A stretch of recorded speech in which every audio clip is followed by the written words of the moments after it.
அனைவருக்கும் வணக்கம். கன்னிராசிக்காரர்களுக்கு தர்மத்தின் வாழ்வதனை சூதுக்கவும், ஆனால் தர்மம் மீண்டும் வெல்லும் என்று சொல்லக்கூடிய வகையில் இந்த தருணத்தில் பல கிரகநிலைகள் ஆட்சி பலம் பெறுவதும், நவகிரகங்களிலே வலிமை வாய்ந்த குரு சனி ஆகிய 2 கிரகநிலைகளும் வலுவாக சஞ்சரிப்பதால் நிச்சயமாக பல்வேறு விஷயங்கள்ல சந்தித்து வந்த அவமானங்கள், நயவஞ்சக சூழ்ச்சிகள், ஏமாற்றங்கள், தடைகள், மன வருத்தம் போன்றவை அனைத்திலும் மிக சிறந்த மாறுதல் கிடைக்கக்கூடிய வகையில் அற்புதமான கிரக அமைப்பாக நிச்சயமாக ராசிக்காரர்களுக்கு பார்க்கப்படுகிறது. ஏனென்றால் 9 குரு வலுவாக சஞ்சரிக்கிறார். அவருடன் இணைந்து ராசியின் அதிபதியான புதன், அவரின் நட்பு கிரகமாக இருக்கக்கூடிய சூரியன், சுக்கிரன் ஆட்சி பலம் பெற்றும் பல கிரக நிலைகள் 9ஆம் இடத்தை பாக்கியஸ்தானத்தை வலுப்படுத்தக்கூடிய இந்த வேளையில் சனி ஆட்சி பலம் பெற்று 6இல் அமோகமான வளர்ச்சியை ஏற்படுத்தி கொடுக்கிறாருங்க. அது மட்டுமல்லாது அஷ்டமஸ்தானம் என்றாலும் கூட அங்கு செவ்வாய் 31ஆம் தேதியிலிருந்து ஆட்சி பலம் பெறுகிறார். எனவே இது மிகப்பெரிய அளவில் கன்னிராசிக்காரர்களுக்கு வரவேற்கத்தக்க ஒரு அமைப்பாக பார்க்கப்படுகிறது. பல்வேறு வகையான தடைகள், சிரமங்கள் விலகி மிக சிறப்பான வளர்ச்சியும் முன்னேற்றமும் இந்த தருணத்தில் நிறைந்து கிடைப்பதற்கான யோகம் நிச்சயமாக உண்டு.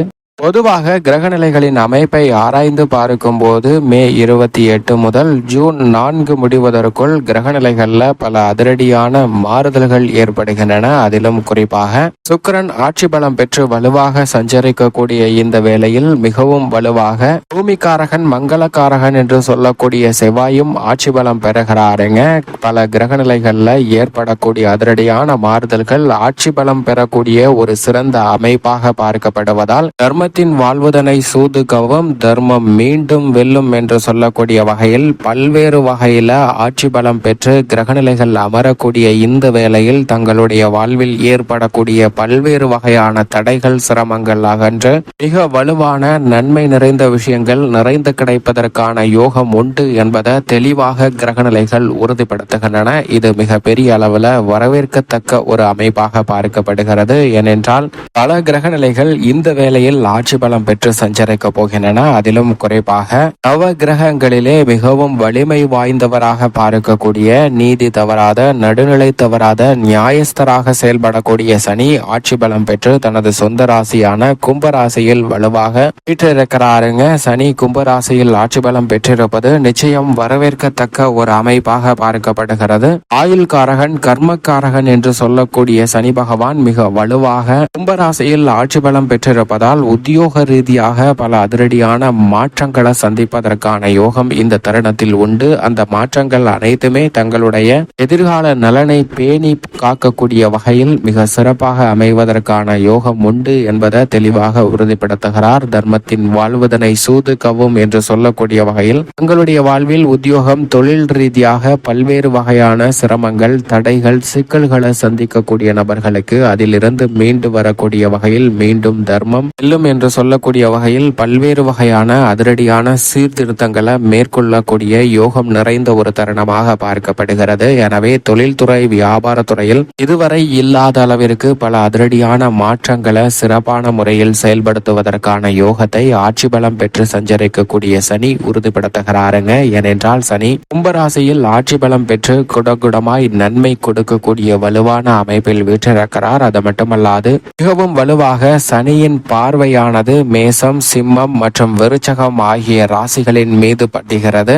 எனவே இந்த வேளையில் பல்வேறு வகையில சந்திக்கக்கூடிய நிதி சார்ந்த நெருக்கடிகள் விலகுவதற்கான சூழல் நிச்சயமாக உண்டு. இது மட்டுமல்லாது முழு சுபகிரகமாக இருக்கக்கூடிய குரு தனது பகை கிரகமாக இருக்கக்கூடிய சுக்கிரனின் ஆட்சி வீடான ரிஷபராசியில் சஞ்சரித்தாலும் கூட சுக்கிரனின் பார்வையில் குரு சமகிரகமாக பார்க்கப்படுகிறார். எனவேதான் ரிஷபராசியில் வீற்றிருக்கக்கூடிய குருவின் அமைப்பினாலும் நல்ல முன்னேற்ற வாய்ப்புகள் நிச்சயமாக உண்டு. ஏனென்றால் குரு பார்க்கின் கோடி நன்மை என்று சொல்லக்கூடிய வகையில் குருவின் சுப பார்வை மிகவும் அதீதமாக கன்னி, விருச்சகம் மற்றும் மகரம் ஆகிய ராசிகளின் மீது குருவினுடைய சுப பார்வை அதீதமாக பதிவதால் பல்வேறு இடங்கள் வலுப்பெறுகிறது. எனவே வாழ்வில் சந்திக்கக்கூடிய பல்வேறு வகையான தடைகள் விலகுகின்றன. தடைகள் விலகுவதோடு இதுவரை தர்மத்தின் வாழ்வதனை சூதுக்கவும் என்று சொல்லக்கூடிய வகையில் உங்களுடைய வாழ்வில் சந்தித்து வந்த ஏமாற்றங்கள்ல இருந்து விடுபடுவதற்கான வாய்ப்பை நிச்சயமாக ஏற்படுத்தி கொடுக்கிறார். உங்களுடைய பலவீனம் அன்பு என்றால் அன்பால் பாதிக்கப்பட்டவர்களுக்கு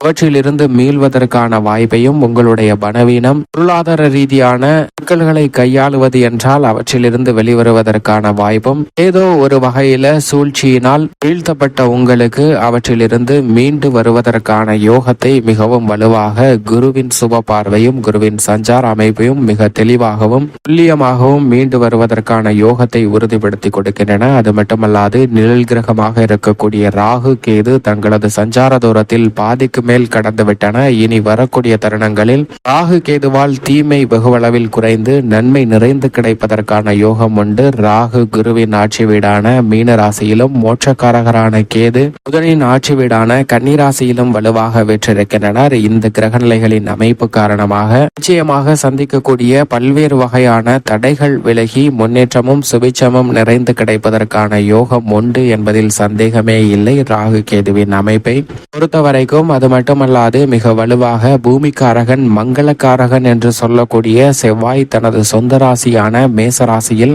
31ஆம் தேதி முதல் ஆட்சி பலம் பெறுகிறாருங்க. மேசராசியில் செவ்வாய் ஆட்சி பலம் பெறுவது மிகப்பெரிய அளவில் வரவேற்கத்தக்க ஒரு அமைப்பாக பார்க்கப்படுகிறது. பூமிக்காரகன் மங்களக்காரகன் என்று சொல்லக்கூடிய செவ்வாய் ஆட்சி பலம் பெறக்கூடிய இந்த வேளையில் தங்களுடைய சொந்த பெயரிலேயே புதிய அசையா சொத்துக்கள் வாங்குவதற்கான யோகம் நிச்சயமாக கிடைக்கிறது. புதிய நிலம், வீடு, வீட்டுமனை, வாகனம் போன்றவை வாங்கக்கூடிய முயற்சியில் ஈடுபட்டு தடையை சந்தித்த நபர்களுக்கு அவற்றில் இருந்து மீண்டும் புதிய சொத்துக்களை வாங்குவதற்கான அதிர்ஷ்ட யோகத்தை மிக வலுவாக ஆட்சி பலம் பெறக்கூடிய செவ்வாய் ஏற்படுத்தி கொடுக்கிறாருங்க.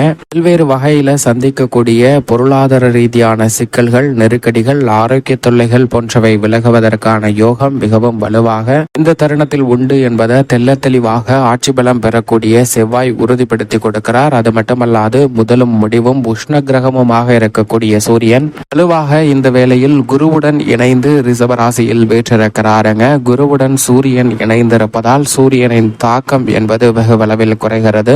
குருவுடன் இணைந்து சிறந்த யோக பலன்களை வலுவாக ஏற்படுத்தி கொடுக்கிறாருங்க. எனவே திட்டமிட்டபடி காரிய வெற்றி உண்டு. பல்வேறு வகையில் இருக்கக்கூடிய அலைச்சல்கள், சிரமங்கள் வெகு அளவில் குறைகிறது. எதிர்பார்ப்பதை விட சிறந்த மாற்றத்தையும் முன்னேற்றத்தையும் இந்த தருணத்தில் மிகவும் வலுவாக பெறுவதற்கான யோகம் நிச்சயமாக சூரியனின் அமைப்பு காரணமாக உண்டு. வித்யாகாரகரான புதன், குரு மற்றும் சூரியன், சுக்கிரன் என பல கிரகநிலைகளுடன் இணைந்து ரிஷபராசியில் வலுவாக வெற்றிருக்கிறார். 7ஆம் தேதிக்கு பிறகு ஆட்சி பலம் பெற போகிறாருங்க. வித்யாகாரகரான புதனும் மிக விரைவில் ஆட்சி பலம் பெறக்கூடிய இந்த வேளையில் அதற்கான பலன்களை மிக அற்புதமாக ஏற்படுத்தி கொடுக்க போகிறார். எனவே எவ்வளவு பெரிய சவால் நிறைந்த சிக்கலான விஷயமாக இருந்தாலும் தெளிந்த அறிவாற்றலை பயன்படுத்தக்கூடிய யோகம் இந்த தருணத்தில் வித்யாகாரகரான புதனின் அமைப்பால் உண்டு. எனவே மிக சிறப்பான வளர்ச்சி இந்த தருணத்தில் நிச்சயமாக கிடைக்க போகிறது. நவகிரகங்களிலே சுகாதிபதி என்று சொல்லக்கூடிய சுக்கிரனும் ஆட்சி பலம் பெற்று தனது சொந்த ராசியான ரிஷபராசியில் மிகவும் வலுவாக குரு, சூரியன் மற்றும் வித்யாகாரகரான புதனுடன் இணைந்து சஞ்சரிக்கிறாருங்க. எனவே பல்வேறு வகையில இந்த இணைவு மிக பெரிய அளவுல அதிரடியான மாற்றங்களையும் மிக சிறந்த வளர்ச்சியையும் முன்னேற்றத்தையும் பெற்று தரக்கூடிய வகையில் அமைய போகிறது. அதிலும் குறிப்பாக அரசியல், கலைத்துறையில் உச்சபட்ச வளர்ச்சியும் முன்னேற்றமும் இந்த தருணத்தில் வலுவாக கிடைப்பதற்கான யோகம் நிறைந்துள்ளது என்பதை தெளிவாக உறுதிப்படுத்துகிறாருங்க. பல்வேறு வகையில சந்திக்கக்கூடிய வாய்ப்புகள் அனைத்தும் மிக பெரிய அளவுல வளர்ச்சியை பெற்று தரும் என்பதை சுக்கிரன் தெளிவாக உறுதிப்படுத்துகிறார். சந்திரனின் அமைப்பை பொறுத்த வரைக்கும் பல்வேறு இடங்கள்ல மாறி மாறி சஞ்சரித்தாலும் புதன் ஆட்சி பலம் பெறக்கூடிய வேளையில் சந்திரனும் ஆட்சி பலம் பெற்று மிக விரைவில் அமரப்போகிறார். ஆனால் இந்த தருணத்தில் 2லிருந்து 4ஆம் தேதி வரை மிக வலுவாக உச்சம் பெற்று சஞ்சரிக்க போகிறாருங்க.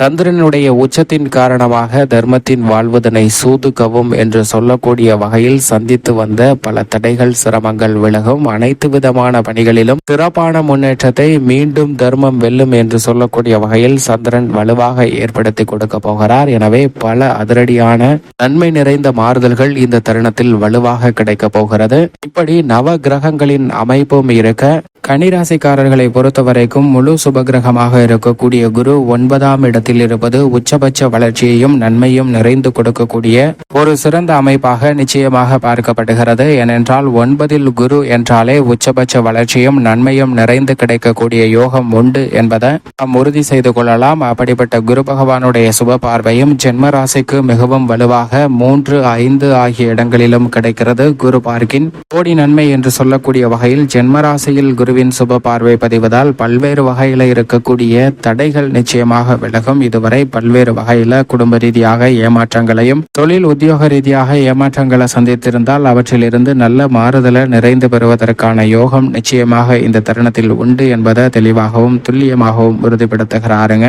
அது மட்டுமல்லாது மிகவும் வலுவாக ஆட்சி பலம் பெற்று சஞ்சரிக்கிறாருங்க சுக்கிரன். எனவே இந்த தருணத்தில் கலைத்துறையில் அபரிவிதமான வாய்ப்புகள் கிடைக்கும். அது மட்டுமல்லாது அரசியல் சார்ந்த பணிகளில் எதிர்பார்க்கக்கூடிய ஆளுமையும் அதிகாரமும் கொண்ட உயர் பதவிகள் உங்களை தேடி வரும். இதுவரை இல்லாத அளவிற்கு மிகப்பெரிய மாற்றங்களையும் அதிரடியான முன்னேற்ற வாய்ப்புகளையும் வலுவாக நிறைந்து பெறுவதற்கான யோகம் நிச்சயமாக இந்த தருணத்தில் உண்டு. பல்வேறு வகையான தடைகள் தாமதங்கள் அனைத்தையும் தகர்த்தெறிந்து மிக பெரிய அளவில் முன்னேற்றங்களை நிறைந்து பெறுவதற்கான சூழல் உண்டு. 6இல் அமோகமான வளர்ச்சியை ஏற்படுத்தி கொடுக்கக்கூடிய அமைப்பில் சனி ஆட்சி பலம் பெற்றிருக்கிறார். எனவே உத்தியோக ரீதியாக நீண்ட நாட்களாக எதிர்பார்க்கக்கூடிய ஊதிய உயர்வு, பதவி உயர்வு உள்ளிட்ட பல விஷயங்கள் உங்களை தேடி வரும். எதிர்பார்க்கிறபடி இடமாறுதல், புதிய வேலை வாய்ப்பு, வெளிநாட்டு வேலை வாய்ப்பு என அனைத்தும் சிறப்பாக அமைவதற்கான யோகம் நிச்சயமாக இந்த தருணத்தில் உண்டு. தொழில்துறை வியாபாரத்துறையிலும் வியக்கத்தக்க வகையில புதிய ஒப்பந்தங்கள், ஆர்டர்கள் மிக சிறப்பாக அமையும். நீங்கள் எதிர்பாராத வகையில சிறப்பான முன்னேற்றத்தை வலுவாக பெறுவதற்கான யோகத்தை ஏற்படுத்தி கொடுக்கிறாருங்க. சனி பகவான் குருவும் மிக வலுவாக 9இல் இருக்கிறார். எனவே பல கிரக நிலைகள் வலுவாக சஞ்சரிக்கக்கூடிய இந்த வேளையில் சந்திரனும் பெரும்பாலும் சாதகமாக வலம் வந்து கொண்டிருக்கிறார். ஆனால் நிச்சயமாக சந்திரன் மட்டுமல்ல, பல கிரக நிலைகள் பல வாய்ப்புகளை உருவாக்கி கொடுக்கின்றன. ஆனால் அதே வேளையில் சற்று கவனமாக இருக்க வேண்டிய ஒரு அமைப்பாக மோட்சக்காரகரான கேது ஜன்மத்திலும் சப்தமஸ்தானத்தில் ராகுவும் இருக்கிறார். அதை விட 8ஆம் இடம் ஆகிய அஷ்டமஸ்தானத்தில் ஆட்சி பலம் பெற போகிறாருங்க. செவ்வாய் 3 மற்றும் 8ஆம் இடத்தின் அதிபதியான செவ்வாய் 8ஆம் இடத்தில் ஆட்சி பலம் பெறுவது வரவேற்கத்தக்க ஒரு அமைப்பாக பார்க்கப்பட்டாலும் அஷ்டமஸ்தானம் என்பதால் சற்று கவனமும் நிதானமும் பொறுமையும் நிச்சயமாக தேவைப்படுகிறது. பெண்மணிகளின் நலனுக்கு பொறுப்பேற்ற குரு சுக்கிரன் வலுவாக இணைந்து 9ஆம் இடமான பாக்கியஸ்தானத்தை வலுப்படுத்துவதால் நல்ல நன்மைகள் நிச்சயமாக இந்த தருணத்தில் பெண்மணிகளுக்கு நிறைந்து கிடைக்கும். பெண்மணிகளுடைய எதிர்பார்ப்பு மிக வலுவாக பூர்த்தியாகக்கூடிய யோகம் உண்டு. மேலும் இந்த தருணத்தை சாதகமாக மாற்றிக்கொள்ள நிச்சயமாக கன்னிராசிக்காரர்கள் வாரத்தில் ஏதேனும் ஒரு நாள் விரதம் இருந்து அருகாமையில் உள்ள நவகிரக சன்னதி சென்று தீபம் ஏற்றி வழிபாடு செய்யுங்கள். தங்களுடைய வாழ்வில் ஏற்படக்கூடிய தடைகள் தோஷங்கள் விலகி மகிழ்ச்சியும் முன்னேற்றமும் சுபிட்சமும் நிச்சயமாக நிறைந்து கிடைக்கும்.